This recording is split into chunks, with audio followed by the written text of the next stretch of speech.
स्वागत है बच्चों आपका ट्रायो एकेडमी के नई क्लासेस में। हमने 11th क्लास के 2 पार्ट पूरे कर लिए, यानी इस चैप्टर के हमने 2 वीडियोस देख लिए हैं, जिस चैप्टर का नाम है लेखन कला और शहरी जीवन, जिसको हम मेसोपोटामिया भी कहते हैं। आज हम पढ़ने वाले हैं इसके अंदर, हमने पिछले उसमें पढ़ा था स्लाइड में कि मारी नगर क्या था, उसका कैसे विकास हुआ, कैसे हुआ। अब उसी में देखते हैं कि मारी नगर में एक राजा था और उस राजा का राजमहल कैसा था।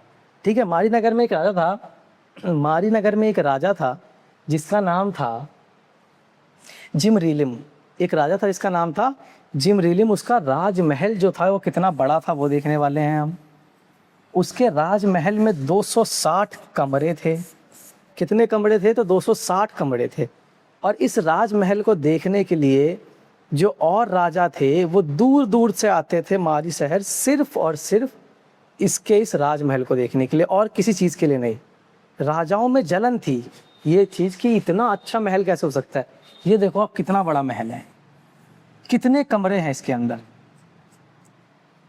260 कमरे थे और हर कमरे की अलग एक खासियत थी कि हर कमरे में क्या होते थे, अलग अलग काम होते थे। किसी कमरे में आभूषण बनाए जा रहे हैं, औजार बनाए जा रहे हैं, रखे जा रहे हैं, ऐसा था। अब देखिए, मारी नगर या मारी नाम के शहर में एक राजा रहता था जिसका नाम था जिम रीलिंग। ठीक है, 260 कमरे थे उसके घर में। सोचो तुम्हारे घर में कितने कमरे हैं? 4, 5, 6 बस। उसके महल में कितने कमरे थे? 260 कमरे थे। ठीक है, राजा रोज बहुत सारा स्वादिष्ट खाना खाता था, बनवाता था। वो खाना खाता था, बीच में आंगन में बैठ के खाता था। ये देखो आप, बीच में आंगन में बैठ के खाना खाता था। और अगर उसको किसी से मिलना होता था राजा को, तो उसके लिए भी वो करता था, अलग से एक रूम था जिसके अंदर वो किसी से मिलने जाता था। उसको कहते थे हम 132वां रूम नंबर, जिसके अंदर राजा बाहर विदेश से आए जो मेहमान होते थे उससे मिलता था। ठीक है, बस यही है। देखो, दूसरे राजाओं में जलन कि ये महल इतना सुंदर था कि दूर दूर से राजा सिर्फ इसे देखने आया करते थे। इतना क्या था, शानदार ये महल था। ठीक है, अब दूसरा स्लाइड हमारा आता है कि हमने देखा था एक समय ऐसा आ गया था कि एक जो नदी थी हमारी मारी नदी, एक नदी थी फरात नदी, जिसके ऊपर सारा डिपेंड क्या हो गया था, सारा ट्रेड या व्यापार क्या हो गया था, डिपेंड हो गया था। किसका? मारी नगर का। किसका नगर का? मारी नगर का, उरुक नगर का। हमने देखे थे 4 हमारे नगर थे, उरुक और मारी और बेबीलोन। ये 4 नगर क्या हुए थे, विकसित हुए थे। उसमें से जो मारी नगर था उसका सारा ट्रेड किसके ऊपर डिपेंड हो गया था? तो फरात नदी पे हो गया था। अब ये क्या करते थे कि फरात नदी से सारा ट्रेड होता था। तो मारी नगर का जो राजा था उसने क्या किया कि नदियों में जो भी नाव चल रहे हैं उनसे टैक्स यानी कर लेना स्टार्ट कर दिया। क्या लेना स्टार्ट कर दिया? कर। वो भी कितना? 10%। जैसे आज टोल टैक्स लगता है, एक जगह से दूसरी जगह जाते हैं तो टोल टैक्स देना पड़ता है रोड का, ऐसे ही उन्होंने क्या किया कि समुद्र में जो भी नाव लेके जाएगा, और निकलना मारी नगर के पास से ही पड़ेगा तुम्हें, जो भी आएगा फरात नदी में मारी नगर को क्रॉस करने, उससे टैक्स लो। कितना? 10%। तो ये रहे राजा। अब ये तोल रहे हैं कि सारा सामान, जितना भी तुम्हारा सामान है उसका 10% तोल के क्या लेते थे, ये रख लेते थे। अब क्या क्या आती थी? तेल आते थे, शराबें आती थी, ठीक है, लकड़े आती थी, हमने देखा था औजार ये लोग मंगवाते थे बाहर से। तो इस सारी चीज़ों में करते थे 10% रख लेते थे। इसी वजह से जो मारी नगर था उस समय बहुत ज़्यादा विकसित और फल फूल रहा था, बहुत अमीर हो गया था ये शहर। देखिए, मारी शहर जो इसके राजा थे, जो मारी शहर था उसकी जो नदी थी, जो हमारे पास फरात नदी थी, उसके अगल बगल से जो भी कोई गुजरता था तो उससे क्या लेते थे, वो लोग टैक्स लेते थे। दूसरे शहर से लोग अपनी नाव, लकड़ी, तांबा, शराब, मदिरा भरकर नदी से गुजरते थे। मारी शहर के अधिकारी उनकी नावों को रोक लेते थे। रोकने के बाद उनसे क्या कहते थे, 10% हिस्सा क्या कर दो, हमें दे दो। क्या कर दो? हमें दे दो। और ये हिस्सा किसने लगाया था? राजा लेता था इसको टैक्स यानी कर के वसूल में, यानी कर के तौर पर राजा ये टैक्स लेता था 10%। अब देखिए, मिट्टी में दबे कुछ राज जान लेते हैं कि क्या था। कि जब इसकी खुदाई हुई मिट्टी की, हमने देखा कि एक शहर, हमें पता है कि मेसोपोटामिया के लोग क्या करते थे कि अंधविश्वास था वहाँ पर, और कुछ लोग ऐसे भी करते थे कि जब उनके फैमिली में कोई मर जाता था तो उनको घर के ही फर्शों में दफना दिया जाता था। ठीक है, और उनकी कब्रों पे खाने पीने की चीज़ अंदर उनके आभूषण या जो वो औजार यूज़ करते थे वो सारी चीज़ें उनके साथ दफना दी जाती थी। ठीक है, ऐसे ही देखेंगे हम मिट्टी में क्या राज दफन है। अब देखिए, वैज्ञानिक और पुरातात्विक जो होते हैं, यानी जो वैज्ञानिक और पुरातात्विक होते हैं वो बिल्कुल जासूसों की तरह होते हैं। किसकी तरह होते हैं? जासूसों की तरह, जो खोद कर पुरानी चीज़ों को क्या कर लेते हैं, बाहर निकालते हैं और उनके ऊपर रिसर्च करते हैं। ठीक है, उन्होंने ही ऐसे अबू सलाबिक नाम की एक जगह थी, अबू सलाबिक नाम की एक जगह थी, जहाँ पे उन्होंने क्या किया, ध्यान से उस जगह को क्या किया, खोदा और देखा, पढ़ा। फिर उसके बाद उन्हें पता लगा कि यहाँ पे मछली और सूअर की हड्डियाँ पाई गई है। कहाँ पर? कब्रों में। कहाँ पर? कब्रों में। तो जिससे पता लगता है कि यहाँ के लोग सूअरों को पालते थे और उनका मांस भी क्या करते थे, खाते थे। ठीक है, सबसे अजीब बात क्या है, जब घर में कोई मर जाता था तो उन्हें घर के ही फर्श के नीचे दफना दिया जाता था और उन्हें भूख ना लगे इसीलिए उनके पास खाने के लिए सूअर का मांस भी रख दिया जाता था उनकी कब्रों में। तो यही है हमें कि सूअरों की हड्डियां मिली हमें कहाँ से? उस जगहों से। ठीक है, चौथा हमारा आता है अमर होने की कहानी। अब देखिए, ये थोड़ी सी एक बहुत इंपॉर्टेंट है कि एक राजा थे, राजाओं के नाम बहुत सारे आएंगे, वो आपको याद करने पड़ेंगे। तो एक राजा थे जिसका नाम क्या था? गिलगामेश। गिलगामेश जो एक बहुत बहादुर राजा थे, उनका एक मित्र क्या हो जाता है, एक बार मर जाता है। इसीलिए वो क्या करते हैं, वो दुनिया की ऐसे खोज पे निकलते हैं, ऐसे दवाई की खोज पर, ऐसी जड़ी बूटी के लिए कि जो पी के आदमी क्या हो जाए, अमर हो जाए। उनको बहुत दुख पहुंचता है उनके मित्र के मरने का। फिर वो निकलते हैं, पूरी दुनिया घूमते हैं, क्या करने के लिए, ताकि उनका जो उनके जो और मित्र है वो कभी मरे ना, क्या हो जाए, अमर हो जाए। ये कहानी है। गिलगामेश नाम का एक बहुत बहादुर राजा होता है जो उरुक शहर का राजा था। उसका एक पक्का दोस्त था जिसकी अचानक से मौत हो जाती है, मैंने बताया ना। अब क्या करते हैं, गिलगामेश जो गिलगामेश होते हैं, गिलगामेश बहुत रोया और उन्होंने सोचा कि मैं कोई ऐसा जादू ढूंढूं जिससे इंसान कभी मरे ही ना, क्या हो जाए, अमर ही हो जाए, कभी मरे ही ना। वह ये जादू ढूंढने के लिए पूरी दुनिया घूमा। देखो आप भटक रहा है, ये इसका दोस्त मर गया तो काफी ज्यादा क्या है, रो रहा है। वो पूरी दुनिया घूमता है। जब वो हार कर अपने शहर वापस आता है तो अपने शहर में क्या देखता है, अपने शहर में वापस आके ऊंची ऊंची दीवारों को देखता है। किसको देखता है? अपने शहर में जो ऊंची ऊंची दीवारें बनाई गई है उनको देखता है। तब उसे समझ में आता है इंसान हमेशा जिंदा नहीं रह सकता, लेकिन अगर वह अच्छे काम करे और सुंदर शहर बनाए तो दुनिया उनको याद रखती है। जैसे कि सुंदर शहर से, जैसे आप सोच लो कि इंडिया में ताजमहल बनाया गया है, जिसके वजह से उसको बनाने वाले को याद रखा गया है। आप कुछ ऐसा काम कर दो, जितने हमारे फ्रीडम फाइटर थे इंडिया में, जिनके हमें नाम क्या है, याद है, यानी हमने उनको याद रखा है।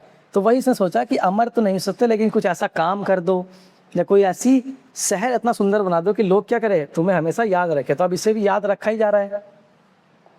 ठीक है, अब देखिए, दुनिया की सबसे पहली घड़ी, सबसे इंपॉर्टेंट पार्ट जो है इस चैप्टर का वो यही है कि मेसोपोटामिया ने दुनिया को क्या दिया। तो मेसोपोटामिया ने दुनिया को दो चीजें दी, एक है गणित, दूसरा है टाइम। क्या है? मैथमेटिक्स और टाइम है। वैसे तो हमने देखा कि मेसोपोटामिया में हमने सबसे पहले क्या देखा, खेती करना सबसे पहले कहाँ सीखा, मेसोपोटामिया में सीखा। फिर शहरीकरण का विकास कहाँ हुआ, मेसोपोटामिया में हुआ। लिखना कहाँ से हमने शुरुआत किया, मेसोपोटामिया से किया। लेकिन ऐसा तो है नहीं कि मेसोपोटामिया ने ये सारी चीज़ें हमें देन करी है कि और भी सभ्यताओं के पास पहुंची हो। यानी जो लिखावट थी, इनकी कीलाकार जो लिपि थी, वो और सभ्यताओं ने सिर्फ कीलाकार लिपि का उपयोग किया नहीं, उनकी अलग एक लैंग्वेज थी, उनके तरीके अलग थे खेती करने के, उनके शहरीकरण का जो विकास था वो अलग तरीके से हुआ था। लेकिन जो मेसोपोटामिया ने मैथ और टाइम को जो डिवाइड किया था, जो हम आज पढ़ते हैं, गुणा, घटा, भाग, डिवाइड, इन सब के जो हम क्वेश्चन पढ़ते हैं, जिनको हम सॉल्व करते हैं, ये सब किसकी देन है? तो मेसोपोटामिया की देन है, मैथ। ठीक है, और टाइम जो हम आज देखते हैं कि 1 घंटे में 60 मिनट होते हैं, 1 दिन में 24 घंटे होते हैं, 1 महीने में 30 दिन होते हैं, 1 हफ्ते में 7 दिन होते हैं, 1 महीने में 4 हफ्ते होते हैं। ये सारी चीज़ें किसने डिवाइड करी है? तो मेसोपोटामिया के लोगों ने डिवाइड करी है। किसने डिवाइड करी है? मेसोपोटामिया के लोगों ने। ये है उनकी घड़ी, देखिए ये सारी चीज़ें इन्होंने क्या करी है, डिवाइड करिए। देखिए आज हम स्कूल में जो पढ़ते हैं वो सबसे पहले इन्हीं लोगों ने शुरू किया था। जैसे कि मैथमेटिक्स, उन्होंने गुणा भाग और मुश्किल सवालों को हल करना सीख लिया था। फिर क्या आता है, समय आता है। आज हमारी घड़ी में 1 घंटे में 60 मिनट होते हैं, बिल्कुल सही। 1 मिनट में 60 सेकंड होते हैं। यहाँ तक कि सबसे पहले मेसोपोटामिया के लोगों ने ही इसको बनाया था और उसके बाद ही सब लोगों ने क्या किया, इसको एक्सेप्ट किया। इनके ही टाइम डिवाइड को क्या किया, उठाया, और इनके ही गणित के सवाल उठाए और इनसे ही क्या किया, इनको आगे बढ़ाया। तो हम क्या देखते हैं कि अगर क्वेश्चन आता है कि मेसोपोटामिया ने पूरी दुनिया को क्या देन दिया, तो गणित और टाइम, ये बच्चों आपको याद रखना है। ये आपका मोस्ट इम्पॉर्टेंट एमसीक्यू बनता है कि मेसोपोटामिया ने पूरी दुनिया को क्या दिया, क्या देन थी पूरी दुनिया को मेसोपोटामिया की। तो ये है गणित और टाइम। अब देखिए उन्होंने दुनिया को बताया कि एक साल में 12 महीने और एक महीने में 4 हफ्ते भी होते हैं। अभी भी तुम देखोगे तो यही टाइम पीरियड है कि 1 घंटे में 60 मिनट, 1 मिनट में 60 सेकंड, एक साल में 12 महीने और एक महीने में 4 हफ्ते। अभी भी हम यही पढ़ते हुए आ रहे हैं और यही करते हुए आ रहे हैं।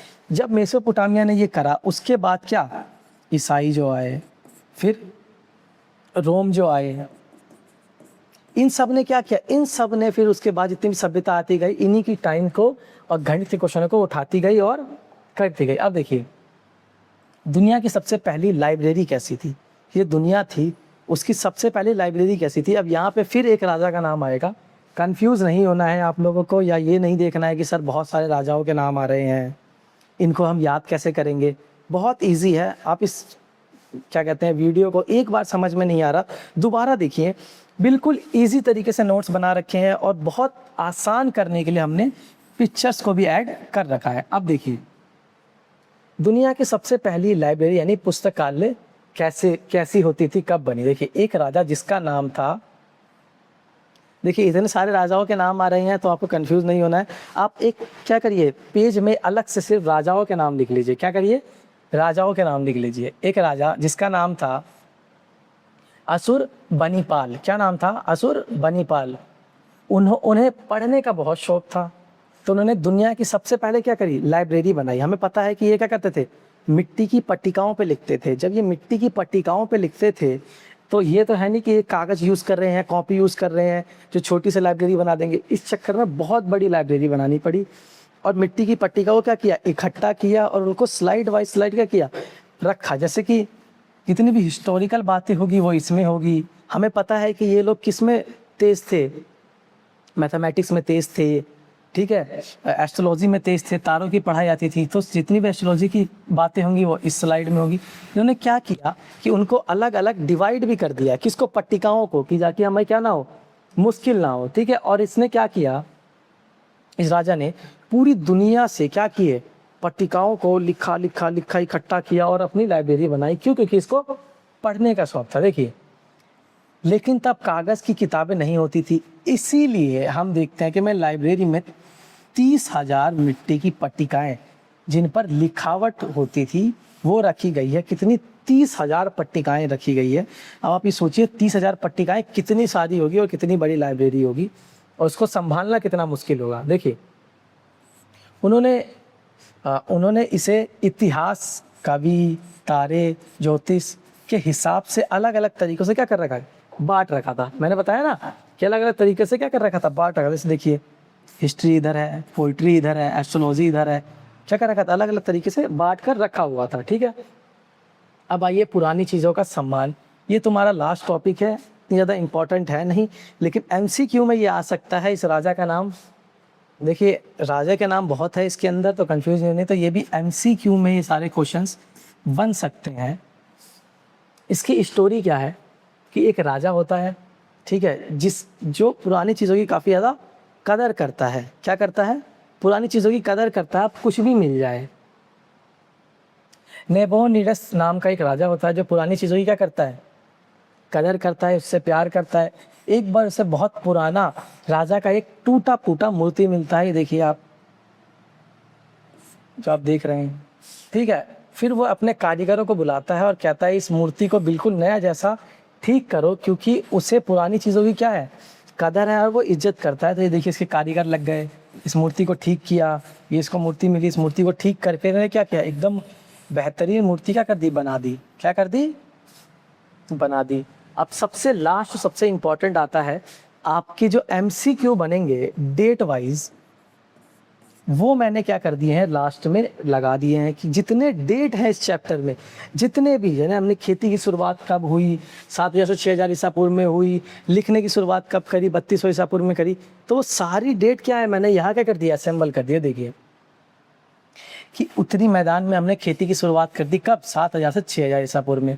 5000 BC में क्या हुआ, दक्षिण में सबसे पुराने मंदिर मिले हमें। 3200 ईसा पूर्व में क्या हुआ, हमने लिखावट क्या कर दी, हमने शुरू कर दिया। कैसी लिपि थी, तो कीलाकार लिपि थी।